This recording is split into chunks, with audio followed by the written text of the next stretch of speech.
ఈరోజు మనం crispy corn చేసుకుందాం. సో, దానికి నేను స్వీట్ కార్న్ తీసుకున్న, ఉడకబెట్టుకొని చల్లార్చుకున్న స్వీట్ కార్న్. దాంట్లోకి 2 table spoon maida and 2 table spoon corn flour తీసుకుందాం.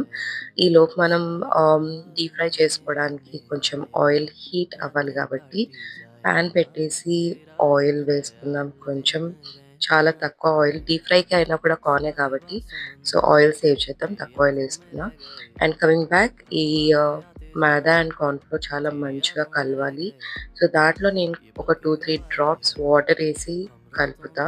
ఎందుకు అనంటే మైదా ఇంకా కార్న్ ఫ్లోర్ మంచిగా అంటుకోవాలి కాబట్టి కార్న్‌కి, స్వీట్ కార్న్‌కి.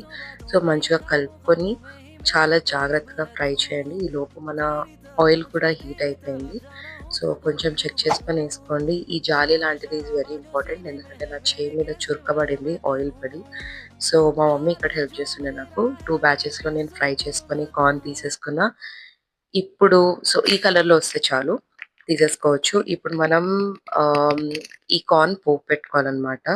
సో, ఇంకొక పాన్ మళ్ళీ తీసుకొని ఒక 2 స్పూన్ ఆయిల్ చాలు. అండ్ ఇక్కడ నేను గార్లిక్ తీసుకున్నా. చాలా సన్నగా అన్ని తరుక్కోవాలి. జార్లిక్ సారీ గార్లిక్ అండ్ ఒక పెద్ద ఆహ్, మిర్చి, గ్రీన్ చిల్లీ అండ్ ఒక ఆనియన్ తీసుకున్నా. అది కూడా ఎంత సన్నగా కట్ చేశా చూడండి.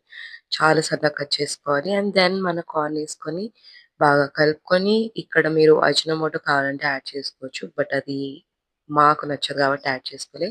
And then I'm adding chilli flakes. మీరు చిల్లీ ఫ్లేక్స్ బదులు స్టార్టింగ్‌లోనే ఎండుమిర్చి యాడ్ చేసుకోవచ్చు. ఉప్పు సరిపోలేదు కాబట్టి ఉప్పు యాడ్ చేసుకున్నా. అండ్ దెన్ లాస్ట్‌లో కొత్తిమీర యాడ్ చేసుకోవాలి. కొత్తిమీర ఇట్లా బౌల్‌లో పెట్టుకొని ఉంటే మట్టి మొత్తం కింద అట్లా వచ్చేస్తదనమాట. సో, అంతే. Thank you so much for watching and please do subscribe. By by.